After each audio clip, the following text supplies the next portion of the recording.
Live in relationship और उसके आगे आजकल आ गया है सिचुएशनशिप। ये क्या है जी। और अवैध संबंधों को ही अंग्रेजी में थोड़ा पवित्र रखने का प्रयास किया गया है। जी। हाँ, ये अवैध संबंध है। जी। तो ये तो वैश्यवृत्ति है ना, इस विषय में क्या बात करें। अपराध सहस्त्राणि क्रियन्ते हरनिशं मया तानि सर्वाणि मेदेव क्षमस्व परमेश्वरः। आपने लिव इन रिलेशनशिप को वेश्यावृत्ति बताया, मैं चाहता हूँ इसके ऊपर प्रकाश डाले। लिव इन रिलेशनशिप को वैश्यवृत्ति बताया कि है क्या आया, कहां से आया, ये बताओ किस शास्त्र में लिखा है। नहीं लिखा। जिनके पास एक तो किताब है आप उनको पालन कर रहे हो। 18 महापुराण, 108 उपनिषद, नीतियां, स्तोत्र शास्त्र, सूक्तियां, रत्नावलियां, दोहा, छंद, स्तुतियां, संतों के खुद के निज के अनुभव और स्वयं का विवेक, इतनी सारी चीजों को आप नजरअंदाज करके एक ठो आदमी ने कुछ कर लिया, चलो आपके लिए अच्छा है। मल मूत्र स्वादिष्ट हो जाए तो क्या खाने लगोगे? क्या? अगर खाने लगोगे तो अच्छी चीज कर रहे हो, वैश्यवृत्ति करते रहो। क्योंकि मल खाने वाले मनुष्यों में नहीं आते, इसलिए आपने परस्त्री गमन की बात की। हाँ, वर्तमान में आपने बोला कि एक समय में एक ही स्त्री जिससे विवाह हो उसके प्रति संपूर्ण निष्ठा के साथ समर्पित रहना चाहिए। वर्तमान परिवेश में तो लिव इन रिलेशनशिप और उसके आगे आजकल आ गया है सिचुएशनशिप। ये क्या है सिचुएशनशिप? अर्थात इसका ज्ञान तो हम भी नहीं समझ पाए, लेकिन थोड़ा बहुत जो हमें समझ में आया कि जब तक आपको हमारे साथ ठीक लगे, अच्छा लगे, अरे आप हाँ, हमारे नहीं तो हम हमारे साथ। समझ गए। अपने मनमानी आचरण जी और अवैध संबंधों को ही अंग्रेजी में थोड़ा पवित्र रखने का प्रयास किया गया है। जी। हाँ, ये अवैध संबंध है। जी। तो ये तो वैश्यवृत्ति है ना, इस विषय में क्या बात करें। ये वैश्यवृत्ति है। जिन्होंने इस प्रकार से काम किए हैं या कर रहे हैं, कोई बात नहीं, सब क्षमा है। आज से बदल जाओ, आज से बदल जाओ। कल तक सारे अपराध सहस्त्राणि क्रियन्ते हरनिशं मया तानि सर्वाणि मेदेव क्षमस्व परमेश्वरः।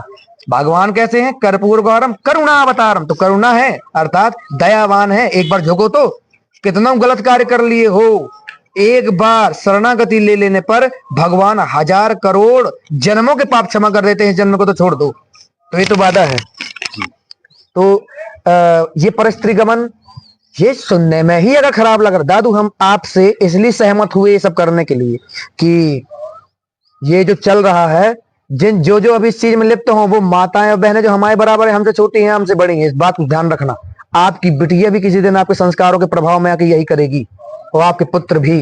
उस दिन किस मुंह से कहोगे? क्योंकि आपका पूरा लेखा जोखा आपके फोन में है, इंस्टाग्राम में है, फेसबुक में है, और नहीं तो सीधी सी बात है आपके आचरण से ही वो पैदा होंगी। इस बात को समझो कि आगे चल के एक जिसको अपनापन कहते हैं, इसकी कमी को ही नरक कहा गया है। नरक में दूसरा कैदी आपसे प्रेम न हो कर लेगा, वो तो समझेगा 2 लोग जेल में बंद हैं, तो दोनों में से आपस में बात करके मन बहलाएंगे, लेकिन अगर एक भी छूटा तो दूसरे के लिए रुकेगा नहीं, इतना ध्यान रखिएगा। ये संपूर्ण संसार माया है, सिर्फ भगवान ही सत्य हैं। यही कोई बचपन में जान जाता है तो प्रहलाद बन जाते हैं, कोई थोड़ा बड़े में जानते हैं, मार्कंडेय बन गए, नारद बन गए, वेद व्यास बन गए, आपके माता पिता बन गए। हाँ, उनके आचरण सही है, आपके खराब है।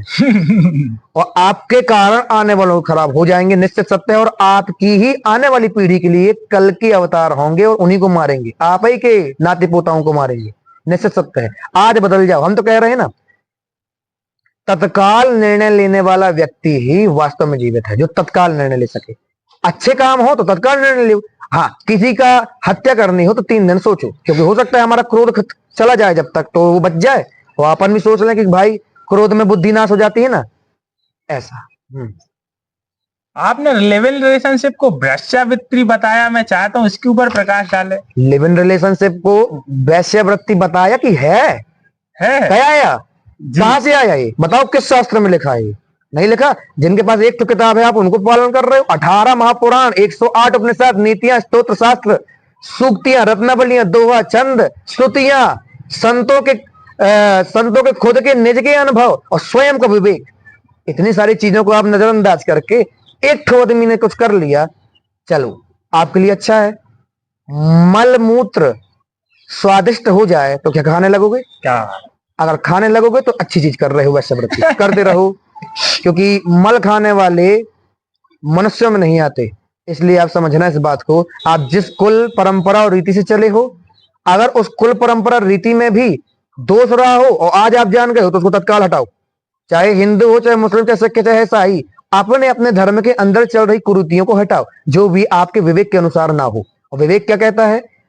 हर वो कार्य जो ईश्वर को प्रसन्न करने के लिए करोगे वो तभी कर पाओगे जब आपके किए गए कार्य से उनके द्वारा बनाई गई पृथ्वी, प्रकृति, जीव, चर अचर और हर प्रकार के जो भी उनके द्वारा निर्माण किए गए हैं उनको कष्ट ना हो। अर्थात अहिंसा परमो धर्म, सबसे बड़ा धर्म है दया।